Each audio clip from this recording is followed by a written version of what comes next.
ఆశీస్సులు ఇవన్నీ కూడా ఉన్నాయి. సో ఇటువంటి మంచి కార్యక్రమాలు ఈ సంవత్సరం మీరు చేయాలని నేను కోరుకుంటూ నాకు బాలబాబు శుభాకాంక్షలు తెలియజేస్తున్నాను. నందమూరి నటసింహ బాలకృష్ణ గారి జన్మదిన శుభాకాంక్షలు. వారి జన్మదిన శుభాకాంక్ష సందర్భంగా Telugu film industry employees federation తరఫున అలాగే చిత్రపూరి కాలనీ తరఫున మేము అవగాహన కార్యక్రమం మొదలు పెడుతున్నామండి. అలాగే బాలయ్యబాబుతో నాకు 87 నుంచి పరిచయం ఉందండి. వారి చాలా సినిమాలు చేశాను నేను. ఆదిత్య దీక్ష అనేది ఆ రోజుల్లోనే సూపర్ హిట్ అద్భుతమైన సినిమాని తీసాను. చాలా ఆనందమైన సినిమా, చాలా హ్యాపీ అందరూ కూడా. దాని తర్వాత వంశరూపం అది కూడా సూపర్ హిట్ అయింది. ఇలా బాలయ్యబాబుతో ఎన్నో సినిమాలు చేశాను నేను. ఆ బాలయ్యబాబు అంటే నాకు చాలా ఇష్టం అండి. ఇలాంటి జన్మదిన శుభాకార్యాలు ఎన్నో చేసుకోవాలని చెప్పి భగవంతుడు కోరుకుంటున్నాను. Thank you.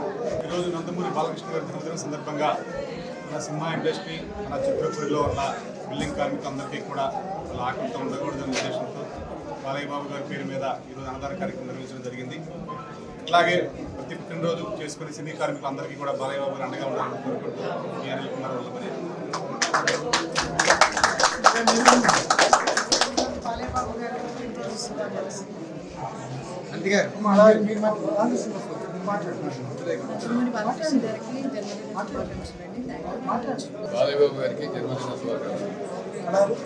నందమూరి బాలకృష్ణ గారికి జన్మదిన శుభాకాంక్షలు. ఆయన నిండు 100 ఏళ్ళు ఉంటూ ప్రజలకి ఉపయోగపడే కార్యక్రమంతో పాటు అన్ని రకాలుగా సేవ చేసే కార్యక్రమాలు చేస్తున్నారు. చేయాలని కోరుకుంటూ మనస్ఫూర్తిగా బాలయ్యబాబు గారు నిండు 100 ఏళ్ళు బతకాలని మరోసారి కోరుకుంటున్నాను. నందమూరి బాలకృష్ణ గారు ఇవాళ 60 సంవత్సరాలు అయ్యి 61వ సంవత్సరంగా అడుగుపెట్టిన సందర్భంగా చిత్రపూరి హిల్స్ ప్రెసిడెంట్, అలాగే film federation president Vallabhaneni Anil Kumar గారు, అలాగే Chitrapuri hills committee member Dorai గారు, film employees federation secretary Dorai గారు వచ్చి ఆయన పర్సనల్గా శుభాకాంక్షలు చెప్పడం. ఆ శుభాకాంక్షల తర్వాత ఆయన 100% ఇండస్ట్రీ తరఫున ఇండస్ట్రీలో ఉన్న అందరి సమస్యలకి మనం అందరం పూనుకుని ఒక ఛాంబర్ను ఒక ఆర్గనైజేషన్ లాగా పెట్టుకుని ఛాంబర్ త్రూ మనం పర్ఫెక్ట్గా చేసుకుని అందరికీ ఏమేమి సేవా కార్యక్రమాలు కావాలో అది చేయటంగా కానీ, లేదంటే నేను వ్యక్తిగతంగా నేను చేస్తాను. నేను ఫస్ట్ ఒక 50 లక్షలు ఇచ్చాను, అటు ఆంధ్రప్రదేశ్ గవర్నమెంట్కి ఇచ్చాను, ఇలా తెలంగాణ గవర్నమెంట్కి ఇచ్చాను, అలాగే హిందూపురం దానికి కూడా చాలా ఇచ్చాను, అలాగే చిరంజీవి గారు చారిటబుల్ ట్రస్ట్ చేస్తానంటే దానికి డబ్బులు ఇచ్చాను. సో నేను చేస్తాను, ఎవరికి ఏ సమస్య ఇచ్చినా నేను చేస్తాను. అలాగే మాది బసతారకం హాస్పిటల్ ఉంది, హాస్పిటల్ నుంచి కూడా నేను వ్యక్తిగతంగా చేయగలిగేదన్నీ చేస్తూ ఇండస్ట్రీ పరంగా ఎవరు చెయ్యాలన్నా ఏమి చెయ్యాలన్నా అందరూ ఒక సంఘటితంగా ఒక ఛాంబర్ త్రూ నుంచి ఆ ఛాంబర్లో తెలుగు ఫిల్మ్ ప్రొడ్యూసర్ కౌన్సిల్ ఉంటుంది, మూవీ ఆర్టిస్ట్ అసోసియేషన్ ఉంటుంది, తెలుగు ఎంప్లాయీస్ ఫిల్మ్ ఫెడరేషన్ ఉంటుంది, అలాగే ఛాంబర్లో చిత్రపురి హిల్స్ ఉంటుంది. ఇలా అందరం ఒక పరిశ్రమ ట్యాగ్ కింద మనం పరిశ్రమగా మనం చేద్దాము. అలా కాని పక్షంలో పరిశ్రమ చేసేది పరిశ్రమ పోతే నేను ఇండివిజువల్గా చేయగలిగాన్ని నేను చేస్తాను. ఎక్కడ అన్నార్థులు ఉండా ఏమున్నా మాటలు చెప్పే మాటలు మనకు ముఖ్యం కాదు, సేవ చేసే సేవ ముఖ్యం అని చెప్పి ఆ మదర్ తెరిసా ఏదైతే చెప్పిందో ఆ సేవా గుణానికి లోబడి నేను చేస్తాను. అందుకని మీరు ఏ సమస్యలు ఉన్నా ఏది ఉన్నా మీరు నాకు తీసుకొస్తే నేను ఎప్పుడు ముందు స్పందించే వ్యక్తిగా మీకు ముందుంటానని చెప్పి ఆయన చెప్పడం, తర్వాత అనిల్ గారు దొరై గారు ఆయన కృతజ్ఞతలు చెప్పడం ఇవన్నీ జరిగింది. డెఫినెట్గా ఆయన్ని ముందు పెట్టుకుని మనం సేవా కార్యక్రమాలు ఇవన్నీ చేసుకుంటూ మళ్ళీ మనకి పరిశ్రమ అందరం బాగుండి అందరం ఎవరి పనులు చేసుకునేట్టు మళ్ళా పరిశ్రమ పునర్వైభవం దిశగా వెళ్ళటానికి ప్రతి ఒక్కళ్ళు సేవ చేసే ప్రతి ఒక్కరిని అందుకొని వాళ్ళు సేవ చేసే వాళ్ళందరినీ కలుపుకొని మనం మళ్ళీ పునర్వైభవం సాధించాలని మనస్ఫూర్తిగా కోరుకుంటూ సెలవు.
అండి.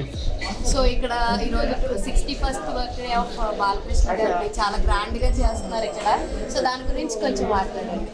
ఈరోజు మన Telugu film industry employees federation plus Chitrapuri సమక్షంలో మన నందమూరి బాలకృష్ణ గారి పుట్టినరోజు సందర్భంగా మన ఇక్కడ చిత్రపురిలో పనిచేసిన బిల్డింగ్ కార్మికులందరికీ కూడా అన్నదాన కార్యక్రమం నిర్వహించడం జరిగింది. ఎందుకంటే ఈ కరోనా టైంలో మన లాక్డౌన్ సందర్భంగా వర్కర్స్ అందరూ బాధపడుతూ ఉన్నారు. దాని సందర్భంగా చిత్రపురి ఫెడరేషన్ కలిపి ఒక నిర్విరామంగా ఒక 1 month నుంచి లాక్డౌన్ కొనసాగించిన దగ్గర నుంచి ఈ రోజు వరకు నిరంతరామంగా 250 మందికి ప్రతిరోజు కూడా అన్నదాన కార్యక్రమం నిర్వహించడం జరుగుతుంది. ఇలా అందరూ సహకరించిన ప్రతి ఒక్కరికి కూడా మా చిత్రపురి తరఫున ధన్యవాదాలు తెలియజేసుకుంటున్నాం. ఎందుకంటే ఇట్లా మన సినీ ప్రముఖులు అందరూ బర్త్డేలు కూడా ఇక్కడే చేస్తున్నాము. వారి తరఫున అందరికీ కూడా అన్నదానం చేస్తూ ఉన్నాము. ఈరోజు నందమూరి బాలకృష్ణ గారి తరఫున మన కార్మికులందరికీ కూడా అన్నదానం చేయడం జరిగింది. బాలయ్య బాబు గారి 60వ పుట్టినరోజుకి ప్రత్యేకంగా ఆయన 2 సినిమాలని తీసి 3వ సినిమా కూడా నేను దాన్ని నిర్వహించాను. టాప్ హీరో ఎస్వి కృష్ణారెడ్డి కాంబినేషన్లో, దేవుడు రవిరాజ పినిశెట్టి, కోదండరాయుడు గారితో యువరత్న రాణా. ఈ 3 సినిమాలకి ఆయన ఇచ్చిన సహకారాన్ని మర్చిపోలేనిది. నిజంగా చెప్పాలంటే ఆయన ప్రొడ్యూసర్ డైరెక్టర్, హీరో అంటే నేను మొట్టమొదటి సినిమా టాప్ హీరో అది నిజంగా ఫ్లాప్ అయితే ఆడియో వచ్చేసరికి సూపర్ డూపర్ హిట్ సినిమాగా ఫ్లాప్ అయింది. ఆయనకి నేను ఎదురెళ్ళి బాబు ఇట్లా సినిమా యావరేజ్ అని చెప్పగానే మీరేం ఎదరైపడొద్దు, నేను ఉన్నాను, ఇంకో సినిమా చేద్దాం. కానీ విచిత్రం ఏంటంటే దేవుడు వరవిచ్చిన పూజారి అడ్డుకుంటాడు అన్నట్టుగా నాకు 2 డైరెక్టర్లతో 2వ సినిమా కూడా నేను సక్సెస్ ఇవ్వలేకపోయాను. సో ఎనీహౌ ఆయన 60వ రోజు పుట్టినరోజును నేను శుభాకాంక్షలు తెలుపుతూ, నేను జీవితాంతం నాకు సినిమా ఇండస్ట్రీలో ఒక గుర్తింపు రావడానికి మొట్టమొదటి కారకుడు. పైగా ఆయన గ్రేట్ ఎన్టీఆర్ గారి పుత్రుడే కాదు, ఒక చీఫ్ మినిస్టర్ పుత్రుడు అయినా కూడా ఎటువంటి భేషజాలు లేకుండా ఒక ఎంతో ఎంకరేజింగ్గా ఒక నిర్మాతకి నాకు ఇంత అవకాశం ఇచ్చేందుకు ఆయనకు ఈ సందర్భంగా నా కృతజ్ఞతలు తెలుపుకుంటున్నాను.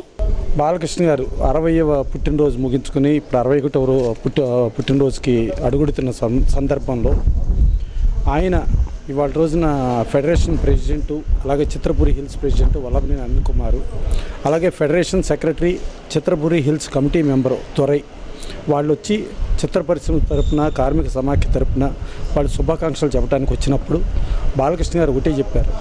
నేను అప్పుడు ఫస్ట్ కరోనా వేవ్ అప్పుడు నేను డైరెక్ట్ ఎన్నో సేవా కార్యక్రమాలు చేశాను. అటు ఆంధ్రప్రదేశ్ ప్రభుత్వానికి ఇచ్చాను, ఇటు తెలంగాణ ప్రభుత్వానికి ఇచ్చాను, మళ్ళీ హిందూపూర్ అసెంబ్లీకి ఇచ్చాను. CCC చిరంజీవి గారు ఆయన చారిటీ ఆయన తరపు నుంచి చేస్తానంటే ఆయనకి ఇవ్వటం జరిగింది. నేను ఎంతోమందికి నేను డైరెక్ట్గా బసవతారకం ఆసుపత్రి నుంచి నేను చేశాను. సో అలాగే సెకండ్ వేవ్ వచ్చిన తర్వాత కూడా ఎన్నో కిట్లు ఎన్నో కావాల్సి వస్తే హిందూపురంకి దాదాపు 55 లక్షల రూపాయల పైన ఆ కిట్స్ కానీ అది కానీ పంపించి విడతలుగా సాయం చేస్తూ ఉన్నాను. సో నేను ఏదుండా సాయం చేస్తా. ఇక పరిశ్రమ పరంగా సాయం చేయాలి అని అంటే డెఫినెట్గా పరిశ్రమలో Telugu film chamber of commerce అది హెడ్గా ఉంది. Telugu film chamber of commerce కింద తెలుగు ఫిల్మ్ ప్రొడ్యూసర్స్ కౌన్సిల్, అలాగే మూవీ ఆర్టిస్ట్ అసోసియేషను, అలాగే 24 క్రాఫ్ట్స్కి సంబంధించిన ఫెడరేషను, చిత్రపురి హిల్స్ అందరం ఉన్నాం. కాబట్టి పరిశ్రమ మొత్తం ఉండి ఒక ఛాంబర్ తరపు నుంచి పరిశ్రమ పరంగా చేద్దాం. పరిశ్రమ పరంగా చేసేది ఒక ఎత్తు, అది సపరేటు.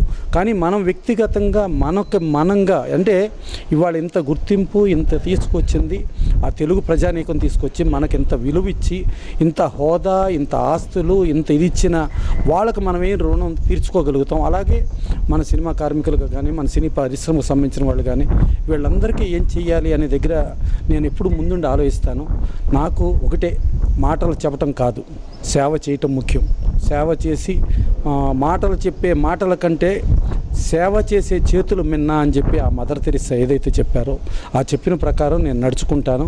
నేను అలాగే చేస్తాను. మీ సమస్యలు ఏముండా వస్తే వ్యక్తిగతంగా నా వల్ల అయింది నేను అటు బసవతారకం ఆసుపత్రి పరంగా కానివ్వండి, లేకపోతే ఇంకేదన్నా కానివ్వండి, ఇది చేస్తూ అలాగే పరిశ్రమ పరంగా ఛాంబర్ త్రూ చేసేదానికి వాటికి నేను అండాదండా నేను అన్ని విధాలా ఉంటానని చెప్పి వారికి హామీ ఇస్తూ, గతంలో కూడా ఆయన ఎప్పుడు కూడా ఒక ముఖ్యమంత్రి కొడుకుగాను లేకపోతే ఒక స్టార్ హీరోగాను ఇవన్నీ కూడా అలా ఉండా కూడా ఏ రోజున వాటిని లేకుండా ఒక సామాన్యుడిగా అందరితో కలివిడిగా ఉండి ఒక సామాన్యుడిగానే అందరితోనూ ఆయన మింగిలైన విధానం చూసుకున్నా ఇవాళ హిందూపురం శాసనసభ్యుడిగా ఉన్నా కూడా ఇవన్నీ కాకుండా మీలో నేను మనందరం ఒకటి మనదో ఒకటి మన సినీ పరిశ్రమగా మనందరం ఒకటి మన తెలుగు ప్రజలుగా మన తెలుగు వారందరూ ఒకటి తెలుగు ప్రజలందరికీ అలాగే సినీ పరిశ్రమ అందరికీ సేవలు చేయటమే మన ధ్యేయం అని చెప్పి అదే ధ్యేయంతో నేను ముందుకు అడుగు పెడతాను. ఈ సేవలు చేసే ఇదిలో వయసు పెరుగుతుంది కాదు, 60 నుంచి 61 కాదు, 61 నుంచి 16కు మారాను అనుకోండి, నేను ఆ సేవ అదే దృక్పథంతోనే చేస్తాను అని చెప్పి